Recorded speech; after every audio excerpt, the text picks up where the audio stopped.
how easy is it to just hurl a criticism without it being couched in kindness, compassion, like all those, think of criticism, think kindness, compassion, context, all of those matter when you're giving criticism. If you do it flippantly, you're going to look like this guy that was the a-hole that wrote to me today.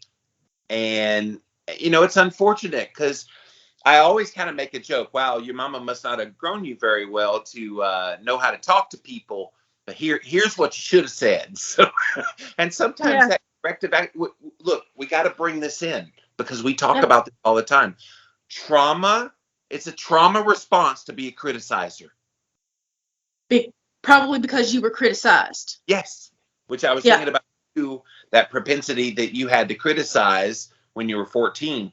14 was right smack dab in the middle of your trauma. And anything you were going through, read the book, guys. You'll see what she was going through. You were going through a tumultuous time in your life right at that period, and you hadn't even confronted your abuser yet. It was just about to happen soon. And so that doesn't surprise me that you became a criticizer. And look, I picked up a lot of things from my dad, and I hate it to this day that I became an angry man in my late teens and into my 20s. And you wouldn't know that today with who you know now, but I was a very angry man because I saw anger on display and my face being the recipient of punches like all the time. And so how can you not pick up on that stuff? So then that anger becomes, I want to speak to your manager. And it does.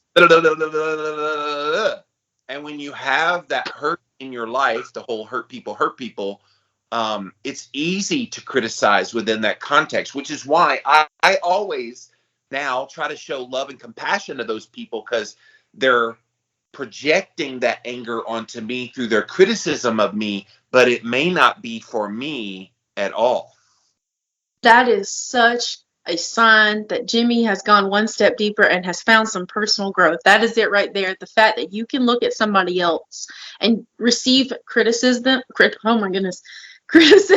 from them and then turn around and go, I wonder why they're doing that, instead of being upset or having some reaction or being angry or just like sitting. Listen, we're all human beings, and if somebody's criticizing me off of a useless, it's not helpful at all, and they're just throwing it out there, I'm gonna be a little upset. Okay, I'm gonna have frustrations, but at the end of the day, I am gonna take a pause. Criticism is an opportunity to take a pause and search it out. Okay, what are they saying? Why are they saying it? Is it them projecting their own insecurities, their own problems, their own things that they should perhaps turn the mirror around and kind of, hey, maybe you need to check on that yourself? Or is it real? Is it truthful? Is it something that I do need to work on? And then that's when you have to go, hey, one step deeper. And like the source, who is this? Yeah. Jimmy called me today, and I was having a conversation with Jimmy, and he was like, hey, matter of fact, I'll bring it up. Jimmy has brought this to my attention many times. I am aware of it. He said that I have high highs and low lows. I have really great high energy, high output, high content days, and then I will be followed a couple days later by just depths of the dark in the closet, just hard emotional days. And he's brought that to my attention, and he's always curbed it with, hey, I love you. I'm here for you on either day, no matter what. Yeah. But hey, be aware of this. And so for that, I'm not gonna lie, it was hard. It was hard to hear that because I am aware of it, but I'm like, I don't know how to fix it. But imagine if it wasn't your best friend or your husband or Brittany Banky or some other person you love and trust. Imagine it was some rando on the internet that saw a story that you posted and they saw you saying whatever you say, and they're, oh, well, you're just too, and you've had some of those people that say, well, you're doing it wrong. I forget, there was one that was recent that happened where they called you out and you're like, bitch, you don't know me. So, but like, that's so key you're bringing up, that if you want to criticize someone, make sure it's someone that you know. Like, you obviously criticize me to the hilt because I know you have my best interest in mind. you would never do it as ugly as I get publicly.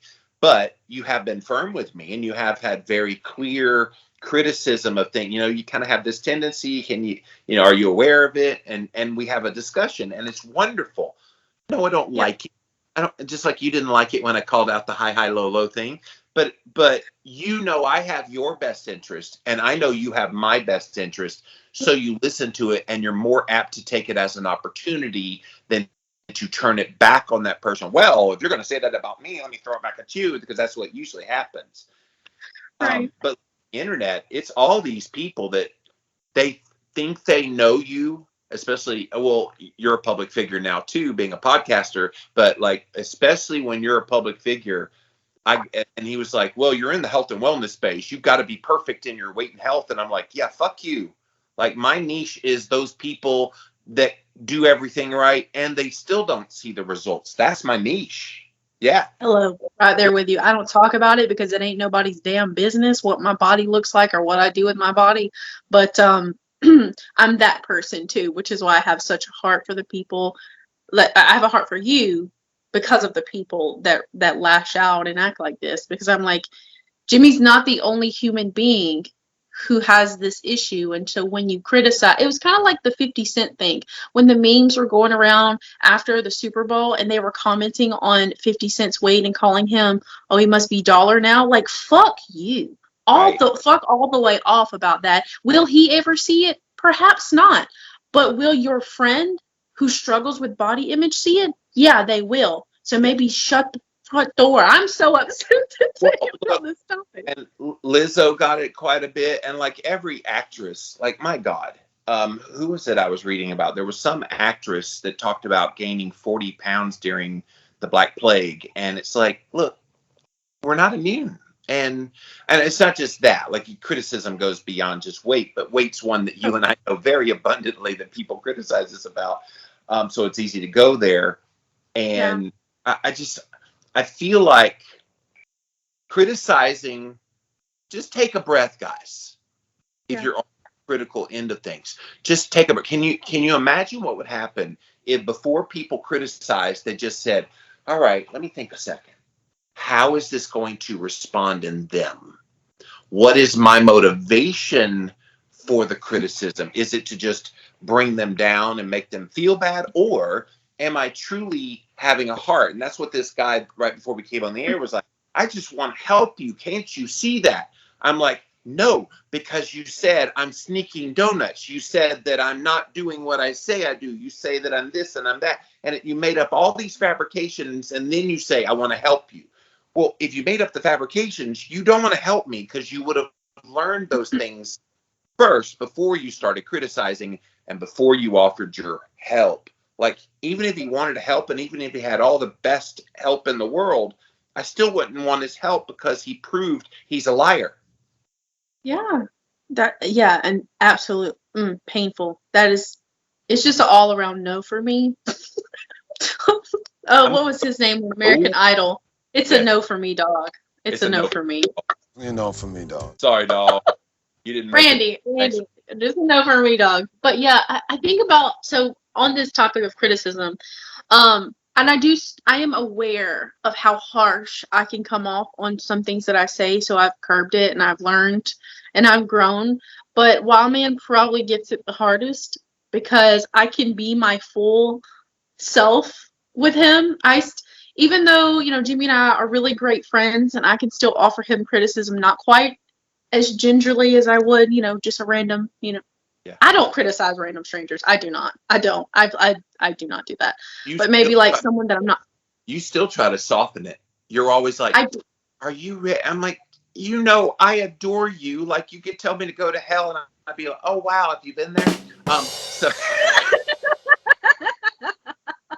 Oh, goodness. But yeah, so Jimmy still gets a little bit soft and softened, but Wildman does not. And so I try to soften with him, but he doesn't take well to criticism at all. And it's because he was criticized his entire life. Yeah. And so if I come to him and say, hey, he's been working big time on emotional health lately, which, lights me up. I'm so excited. But that was hard for him. And it took me saying, hey, honey, you really need to work on this, okay? Like you're reactive and this is triggering you. This is a place that you need to work.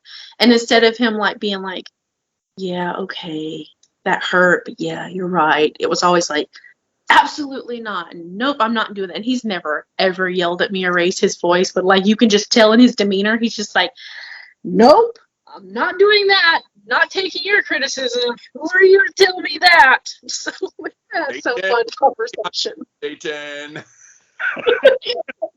No thanks. No, no. But he does the same thing that I do. He kind of lets it sit for a while.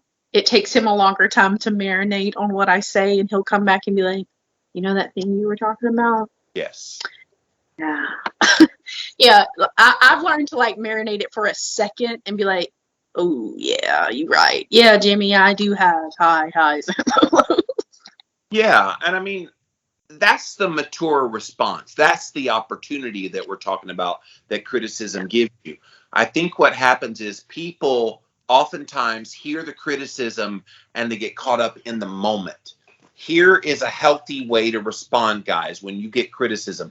Number one, if it's somebody you know, love, and trust, that has to be requisite. If you don't get that, then it's just bloviating in the wind and literally anybody can say anything. All right. So no love and trust. All right. Then they give you the criticism, and instead of reacting, say thank you. I will ponder that some more. And when I've been able to fully process what you're saying here, I want to have another discussion because you took time to care about me enough, love me enough that you were willing to do this. Now, let's talk about something else, but then come back to it later after you truly ponder it. Like, how healthy is that? That's making an opportunity out of the criticism because it's very easy. Oh, yeah? Well, you're this. Like, that's the knee-jerk reaction that always happens whenever you get criticism. The first thing your brain does is turn it back around on them and criticize them. And it's like, it's natural. What? Projecting. Right. It's like, well, you're not perfect, so how can you criticize me? I heard that one a lot growing up. Well, you're not you're not God. Yeah. So how do you judge me? And it's like people they hear things that aren't there. And look, I get it. We're human. We're going to have that emotional, guttural. I mean, even your best friend giving you a loving message, you still took it hard. And you've done that a few times to me too. And it's like, but I've come to the conclusion you have my best interest. You would not do anything that would harm me. So if it sucks in the moment, she wouldn't say it if it didn't have a deeper meaning that would make me better on the other side. And so that's the way I frame it in my head, of not looking at it as a negative, but as a positive. And constructive criticism, I guess, is the phrase that people use. Not all criticism is constructive, though. It has to be framed in a way to be constructive. And again, it has to be someone knows, loves, and trusts you, and vice versa. Otherwise, it's just no, I'm sorry. Random idiot on the internet. I'm sorry. I don't give a damn what you think. I see you down there in the YouTube comments. I see you down there in the Instagram comments and Facebook comments. It's like, say what you got to say. And if you can't be kind, I will delete it and block you. But if you make a criticism, but you're not ugly, I will engage with you. Because I see it as an opportunity for me to, what are you actually seeing? Maybe you're not articulating it well. Let me try to further understand what it is that you have a problem with. And then maybe you learn a little bit more of my heart. And it comes back to connecting, back to just being human with one another, and stop this. It's kind of the state of our culture right now. There's such a division in the culture that people feel comfortable criticizing because it furthers the divide where they're comfortable. I can see that. I think the way to turn criticism into an opportunity and to do it the right way, and I'm just going to say there is a right way to do it and a wrong way to do it. Vulnerability is the key. And if you are coming and listen, empty criticism requires zero vulnerability.